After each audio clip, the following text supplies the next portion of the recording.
if you're feeling your Romanian deadlift more in your hamstrings relative to your glutes, it doesn't necessarily mean that you're doing it wrong. It probably just means that you're doing a stiff-legged deadlift, not a Romanian deadlift. So let me show you the difference. But first, remember that the two primary muscles being worked in a Romanian deadlift are the glutes and the hamstrings. We're always going to be getting a little bit of both no matter how we execute it. We cannot just turn muscles off. But with that said, we can make small tweaks in our execution so that one muscle has a greater bias relative to the other. The other thing to understand is that a Romanian deadlift is a lengthened biased movement pattern, meaning that the most challenging part of the rep for the muscles in question, the glutes and the hamstrings, is the portion of the rep where those muscles are being lengthened or stretched, which happens for this exercise at the bottom of the rep, meaning that whichever of these two muscles, the glutes or the hamstrings, has a greater stretch at the bottom relative to the other will have the greater advantage to contribute to the force. So if what we actually wanted was more hamstrings, all we need is a very minimal bend in the knees, and then we essentially just want to think about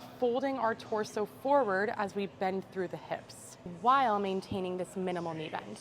That's why it's called a stiff-legged or straight-legged deadlift, because you can see that my legs almost look like they're just straight the entire time. Like, you know that forward fold stretch that we sometimes do in yoga classes to stretch out our hamstrings? This is kind of the same idea as that, except for, of course, we want to maintain a neutral spine, and we want to stop at the point in the rep where we have that full stretch on the hamstrings, which for most of us is going to happen at the point where your hands reach your knees or just slightly below your knees. Then you're going to extend forward. Now, if we wanted more glutes, we want to initiate the same way by pushing the hips back.